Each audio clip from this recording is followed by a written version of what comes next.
Welcome to You Had to Be There, the podcast where we deep dive into the world of the music industry. I'm your host, Julia Gomberg.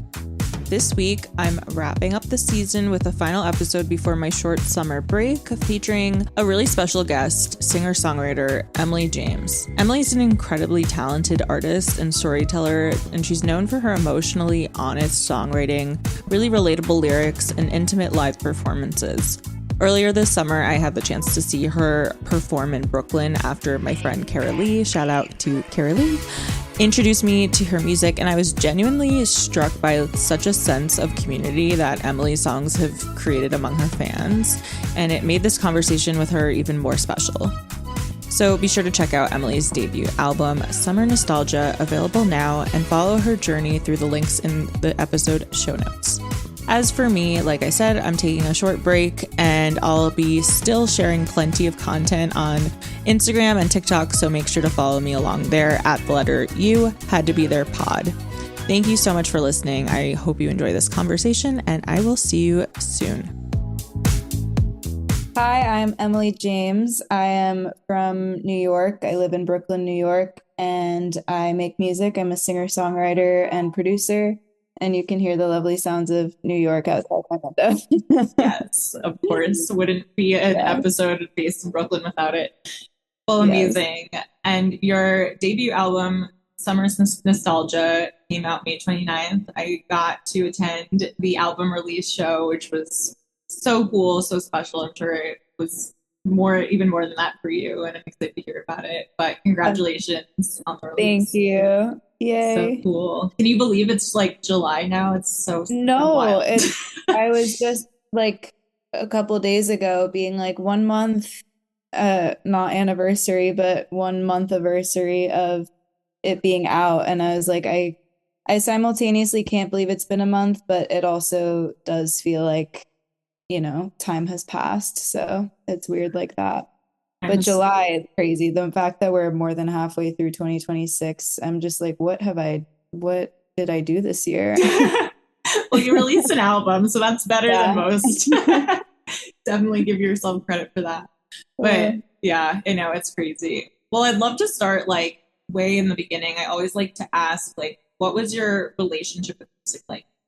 Music was always very important to me and a very big part of my personality. I'm the youngest of 5 kids, and so I think my introduction to it was mostly through my parents playing music a lot in the house, but also I was just constantly in the car, shuttling my other siblings around to their various activities. So my mom would play full albums to entertain me, and I was a huge fan of Billy Joel. I remember Piano Man was like my first favorite song. Also, the Wicked soundtrack, that was like big for me. I was a classic. Yeah, I know that soundtrack like front to back. So yeah, I got introduced through that, and again, being the youngest of 5 kids, all of my siblings were taking piano lessons. I just wanted to do whatever they were doing. So I started piano very young. I was about 4 or 5. And I was fortunate to have this one particular piano teacher who really encouraged me writing my own pieces. And so it started with just like writing little original piano pieces. And then it was classical, but I was really into pop music, of course, and wanted to learn those songs. And she was like, sure, like whatever will get you to play. And so I would learn the songs that I loved. And I learned like Adele, Someone Like You. That album like transformed me as an 11-year-old. And from there, I started writing songs. So like all your influences resonate with me. I mean, obviously we're like similar in age, so it makes sense, but it is really, it's cool to see is like the opportunity for you to realize like, oh, like this is something like I can explore and I can do myself. How did you like start your songwriting? Were you like journaling? Like what was that process like really? Let's see. I can't remember if I was journaling much then. I definitely journal a lot now, but I I was just a very like dramatic, hopeless romantic middle schooler and was writing love and breakup songs that weren't even things that were happening. My like 5 day boyfriend, Yeah.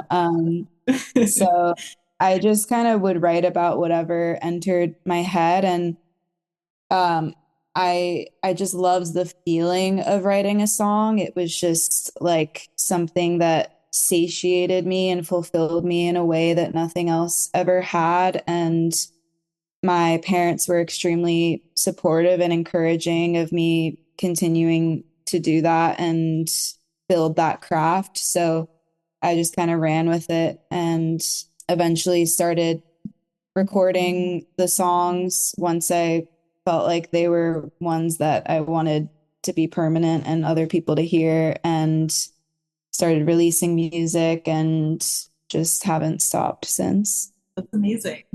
Do you feel like songwriting like has been a way for you just to express your emotions, or do you think it's more like a way for you to discover how you're feeling? Like which kind of comes Mhm. first? Yeah, that's such a good question. And I think it's both. It depends on the situation. Mostly, I think the latter, because I find that when I'm feeling really big emotions, it's harder for me to sit down and write a song because I kind of need space to then almost be an outsider and like view and Right. analyze the emotion rather than be inside of it. And a lot of the time it's about things that kind of went to the back of my mind and I didn't realize were still percolating in there. So it's kind of a fun way to have a conversation with your subconscious and Yeah. discover what you're actually thinking and feeling when you didn't realize it. Yeah. No, that's really interesting. Yeah, like one of my other questions, which is kind of what you're alluding to, it's like, how do you know when enough time has passed to write Mm. from a place of reflection as opposed to like reaction to your emotion? Yeah, and sometimes I do need to, if I'm feeling something really strongly, I will come to an instrument and maybe there'll be a nugget of that stays, but usually that's just like me kind of self-soothing rather than coming up with something that I actually end up keeping. Yeah, that's really, really interesting. Did you find, like, I guess singing, I guess you kind of answered this, but like, especially Adele, who's someone's such a vulnerable songwriter, like, what about her music made becoming a musician feel attainable? Mm. Well, I think a big part of it was at that time I was writing and playing piano. Like I hadn't started learning guitar yet. So 21 especially is such a piano vocal heavy album. So it kind of introduced that as an option to me. And I think just the raw emotion she sings with is just, you just feel it so strongly. So yeah, I think just seeing a an album and being immersed in something that was relevant to the instrument that I was learning then made me feel like, okay, I can do that. Not I can do that too, because she's Adele, but like, you know what I mean? Yeah, fair. That it's not all just like that was, like Katy Perry was like at the top. It was a lot of very like pop music. And so it being kind of a Right. piano-based singer-songwriter energy. And then I got really into like Regina Spektor and more kind of piano-based artists. Yeah, that resonates with me a lot because like I grew up singing and playing piano too. And so like to find these like really successful female artists who use piano, Yeah. just to be able to see piano being used in such a vulnerable way when like I think you're like hearing mostly like guitar on the radio and stuff, and then to the combination of piano and vulnerability just goes so well together, and it's hard to not be like it moved or inspired by that in some way. Yes, definitely. Yeah, and I think piano, even though I love guitar and it feels very familiar to me now, having started on piano. And there's just something about the instrument that feels very grounding and kind of like home, So I'm grateful to have started on that, and I feel like that's the instrument I go to when I'm like I need like a hug. As someone who's never been able to master guitar, I'm like, yes, that's so like I'm like, yes, pro Yeah, piano. but I mean it makes sense. Like if Yeah. you haven't, quote, mastered guitar, it just didn't feel as resonant with you as piano. Yeah. And yeah, you've alluded that you also produce. I'm so curious, like, how has sort of the style of all your songs played into like the narrative that you tell in music? Like, how do you kind of decide what works and what doesn't? I think, well, I usually start by writing a song on a single instrument and then build the production around that. I've had periods where I would try and build a track and then write on top of that, but it doesn't work for me in the same way. So it's usually the song itself and the story that dictates the production for me. And with production, I'm very just kind of loose with it. It's very much like, what do I want to feel next? And how do I want to build this? And I think the most interesting thing I've learned as a producer is oftentimes when you want something to feel bigger, it's not necessarily adding more, but taking something away. And just having that kind of flip of a mindset can be really fun where you're like, oh, suddenly this is gone and that feels different and opened up this space. And now that makes me want to do this. So it's very much a building process. That's really interesting. So it kind of like ends up revealing like themes or like maybe even emotions that weren't too obvious at first. Yeah, that's really cool. Well, I'd love to kind of go into specifically your album, Summer Nostalgia. One of the interesting things I really find about the project is how it started off as an EP and then you realized you weren't finished. So, like, what made you realize there was more to share within that specifically? It was really the feeling that I had when I was wrapping up the EP. Usually, Summer Nostalgia, the EP was, I think, my 10th EP that I had released. And so, or project, they're not all necessarily like EPs, but at the end of all of those projects, there's always a point where I'm writing and I'm ready for the next thing. And I always like each project to have a little world and a concept around it and an aesthetic. And there comes a time where I'm like, okay, like I'm closing the door on that. That's all set. And I'm excited about this next thing. Right. This was the first time where the world that had been built from these songs and the concept and the storyline, I wasn't ready to move on from it. I wanted to stay in it longer and build it out more.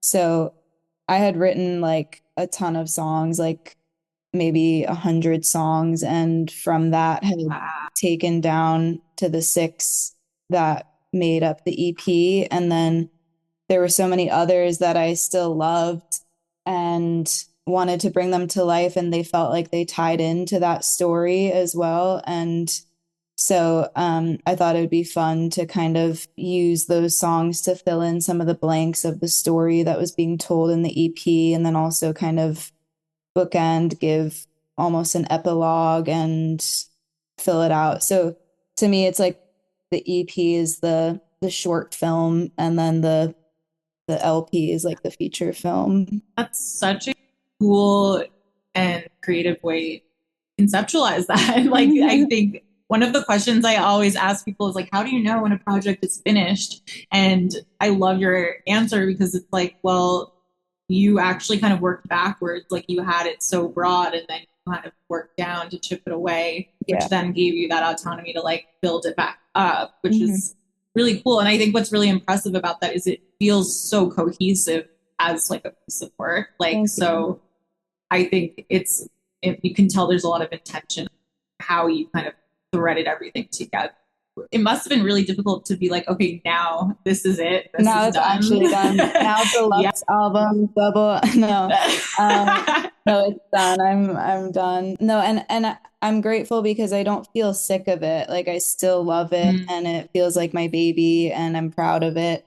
But yeah, now I'm writing the next one, so I'm just now in a phase of again writing a ton of songs, not necessarily having a concept in mind for what the album will be, but I just like kind of writing a ton of things and then seeing what is tying together and finding the similarities between them.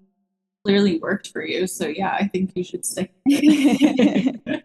Yeah. I mean, I'd love to get into the specifics of some of the themes. I mean, it really does tell a story. And I think I was really lucky that like I had, of course, listened to your EP, but then getting to like listen to the through album live and your like little stories was just, it did kind of feel like just so Yeah. cool. Like, yeah, what from someone listening for the first time, I mean, what do you hope that they kind of take away from it?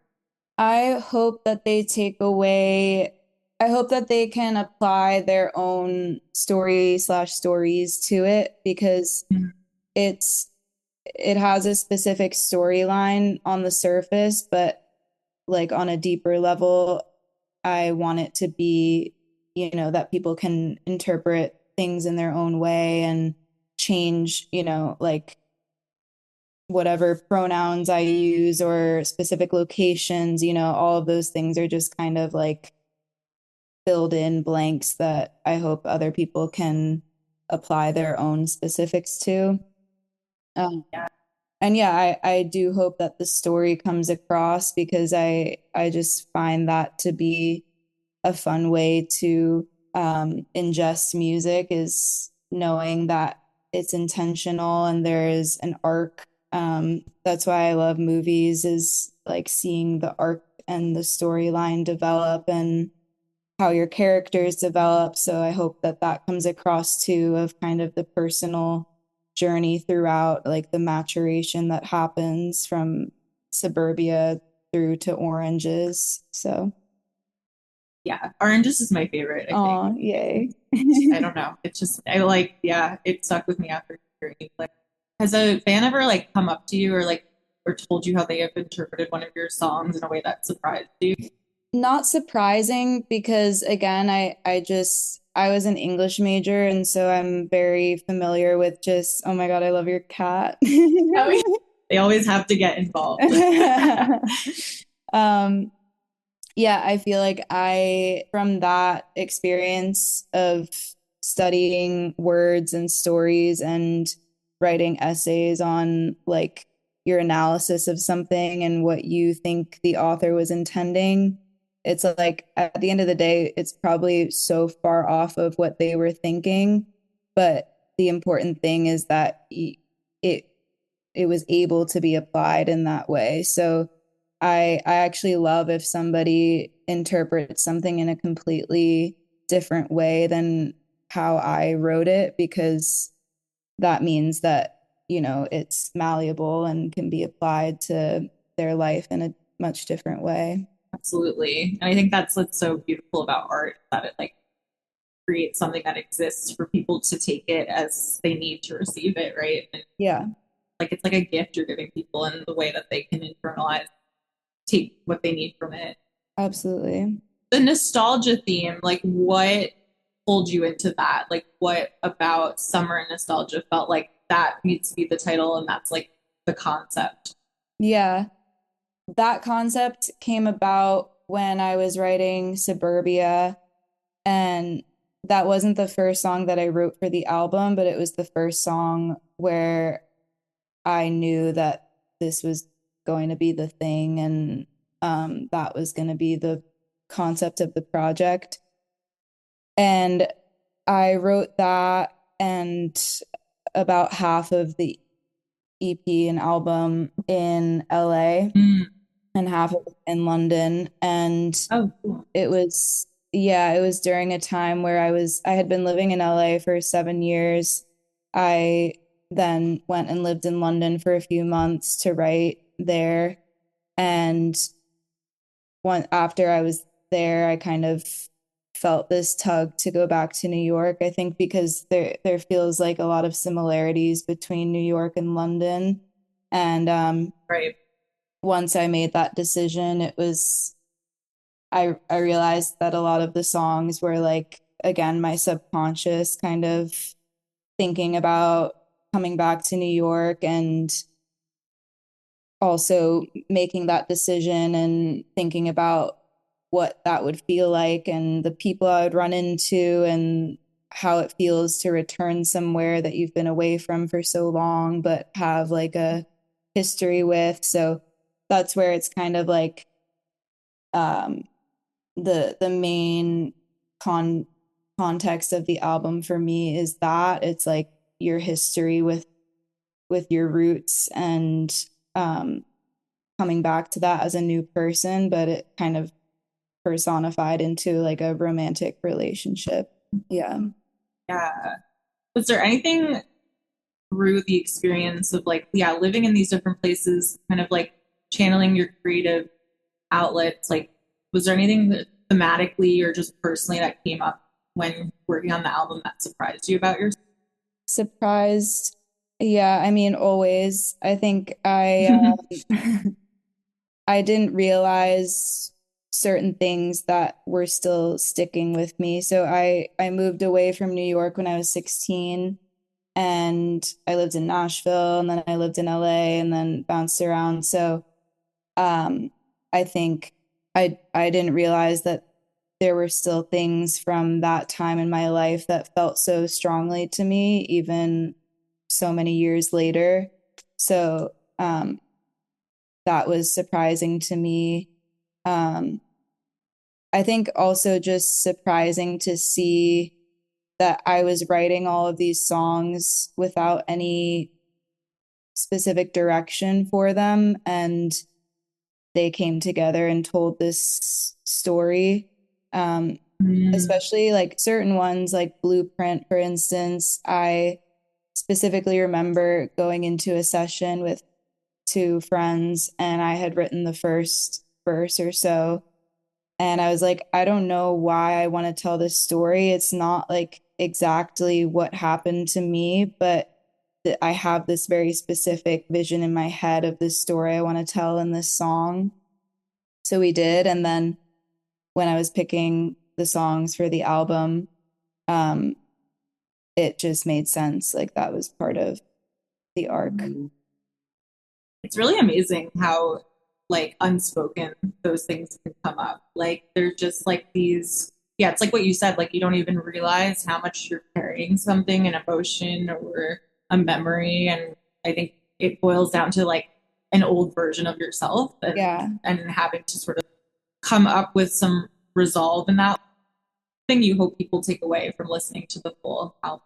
I hope that they come away with this feeling of comfort, and that it's okay to be sad or yearn for a different time or to feel nostalgic, and you don't have to like resolve that. You can just kind of sit in that, and that's an emotion itself and a state of being, and you can just kind of accept it, feel it, and then continue on. It doesn't have to be a positive or a negative. I think that's the interesting thing about the feeling of nostalgia is it isn't like you can't really box it into a bad or good feeling. It's kind of both at the same time, which I think is really beautiful. Mm-hmm.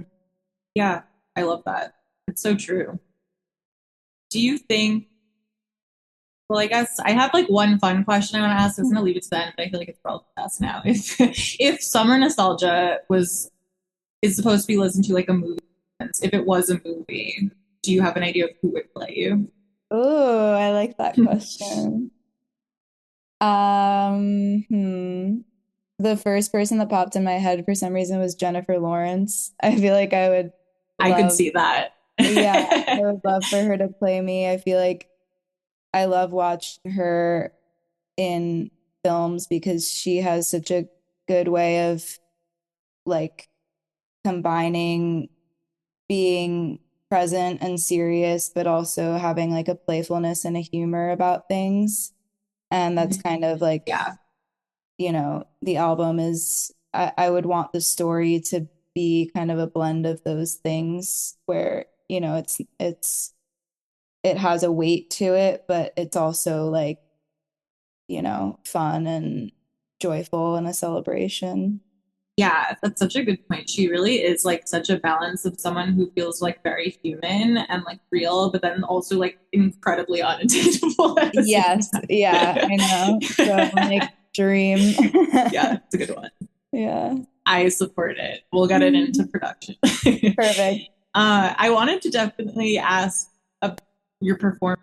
You just had such a presence on stage. Like you were just so ethereal and like I don't know. Everyone just like acted as they should, but like you were like everyone was in awe. Like it was really cool. Like I go to concerts all the time.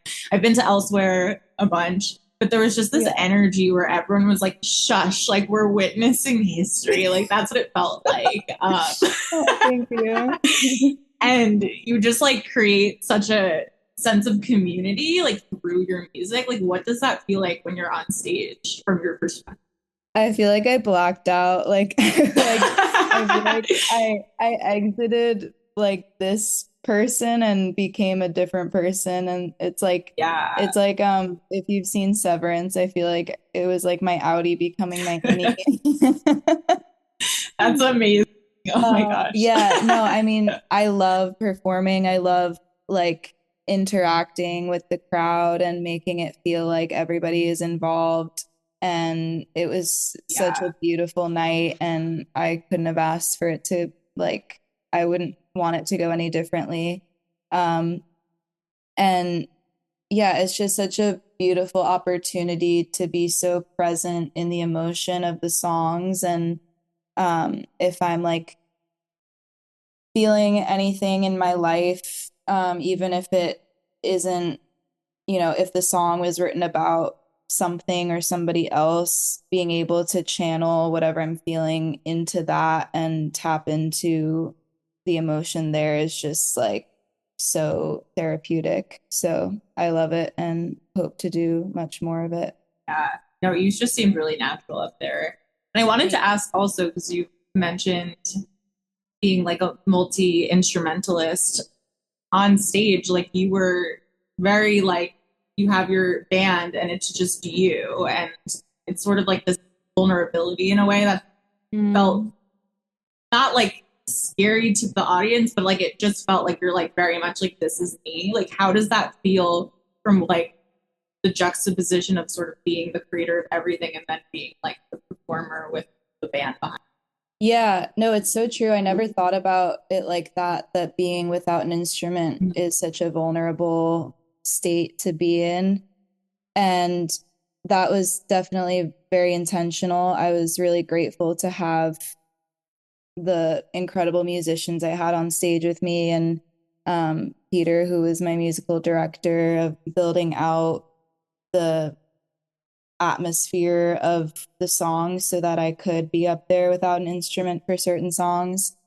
And I was intentional about which ones I wanted to be without and which ones I wanted to be with. And yeah, it just made me feel more present with the song, and I wanted it to be about the story and the feeling and not so much of like the details of like what I'm playing. And I felt like I could then interact with the crowd more and just kind of like like be a storyteller, having both of my hands free and being able to move around more. Yeah, I think it worked really well. That was my first time doing that. Oh, that was your first time doing it like that. Wow. Yeah. You were such a natural. Thank you. Yeah, it was my first time with a band, first time without an instrument. I had only ever done acoustic shows before, so it was very liberating to be able to leave my guitar on the side and just kind of be free. That's amazing. Yeah, you were just so confident doing it. I would have not even, yeah, it just seemed like that was so intuitive for you to do it that way. And it really did create more of like that storytelling, like you're saying. Like I even remember you were like using your hands, and that's really interesting. Do you ever get nervous to perform, or does it just feel natural for you? For sure. Yeah, I was definitely nervous getting up there, especially because since it was my first time, I was wearing the in-ear monitors and I had never done that before, and it feels like wearing AirPods and like I couldn't really hear the crowd, which they had told me that would be the case, but it was kind of throwing me off because it just felt like everybody was silent the entire time. And I'm like, that's crazy. Are we having fun? Like, are we doing all right? So once that's so trippy. Yeah. So I had to take one out at a certain point to just be like, okay, I'm in the room with humans. So I can't imagine like in a stadium environment what that feels like, because you're probably just like in your own world and can't really hear anything. So that's wild to me. Yeah. As someone who has horrible stage fright, I'm like, would that be better or would that be worse? But I feel like I don't do well with like silence. So I would probably be like, oh yeah. I know. Because it's hard to like read the room when it's just silent. So you're like, yeah, is this okay? Like that's so crazy to me. Wow. Yeah, that's really interesting. Thank you for sharing that. So do you think moving forward as you look to perform more, are you going to continue sort of that style? I would love to. Yeah, I had so much fun with it. And I feel like while I love playing songs acoustically and stripped back, I think it's just a different vibe. Yeah. And I love to like dance, and I have like a lot of energy as a person. And so I like to showcase that with the songs. And so many of the songs have big production around them. So it's fun to showcase that rather than boiling them down to one instrument. Totally. So I think my preference would be some combination of both, but definitely would looking forward to more band stuff. Yeah. You had like a really nice energy with the band. Like it felt like very cohesive, I guess. It didn't feel like they were just like backing you up. Like it felt like they were very much part of like the whole experience. So really, really cool. Yeah. Yeah, that's the fun thing too, just having other people on stage with you. So you're not just by yourself. Yeah. Yeah. Well, you kind of alluded to that you're already like on to the next thing, but is there anything specific that you're looking forward to in the future? Could be music, personal, anything. I have been loving this summer. I feel like New York is just glowing. So I'm just happy to be here and to be like soaking it up. I'm really happy that the album came out at the top of summer. So it's like, it's out, like y'all enjoy. I'm gonna now like move on. Yeah, for sure. And yeah, I'm excited to just kind of like slow down this summer and be writing, and then see what comes up for the next album, and hopefully do more touring later in the year. So yeah, just doing more of this. I love what I do, so I'm just grateful to get to do it. Yeah, well, you're great at it. It really seems like it's such a natural fit for you, and I am excited for what's to come. And you absolutely should enjoy your summer. Like as you said, like it's rare that like the energy feels good, so we got to embrace it. It's so good here. I know. My friends and I have been saying like I don't even want to travel anywhere. Like I just want to be here. Like, no, exactly. I feel like I would have FOMO if I go somewhere else. I know, it's such a surreal feeling, usually, especially in the summer, because like you usually want to like escape the heat and everything. But I'm just like I want to enjoy it. Yeah, definitely. Yeah. Well, I'd love to end with one more just like lighter, fun question. This was going to be with the one with the Jennifer Lawrence answer, but from a musical standpoint, who would your dream legacy act to perform with be, like dead or alive? Oh, Stevie Nicks. No question. No hesitation. I would love Yeah, I saw her live a couple years ago in LA and I was just like blown away. She's yeah, remarkable and I was sobbing. She played Landslide at the end and I was there with my mom and we were both just like Aw, that's sweet. Also, your mom is such an amazing yeah. supporter too. It was cool to get to meet her at the merch Oh, table. yeah. Oh Yeah. my God, she's a queen. She's the best. Couldn't do any of this without her. So Aw, yeah, very grateful to have her part of it. that's so nice that you get to like share not only like music like Stevie, but, like your own music with her too. That's such a special connection to have. Yeah, definitely. I mean, anytime I'm done with a song, she's the first person who hears it. So, Aw, and she's been that since the very first song. So she's seen me through a lot of different eras, and encouraged me through them all. So I'm very grateful for that. well, I have to say that's really the sentiment I got from like all your fans and your friends who showed up that night. I mean, as you know, I have to give a shout out to my best friend Carolee who introduced me to you. Carolee, She, I love you. yes, and she's such an emotionally intelligent and like maternal figure, and like I just knew like your music was going to resonate with me. Like when she told me that we were going to go see you, and like it, yeah, she was obviously right, and I really am grateful for her to connect us. And yeah, Oh, me too.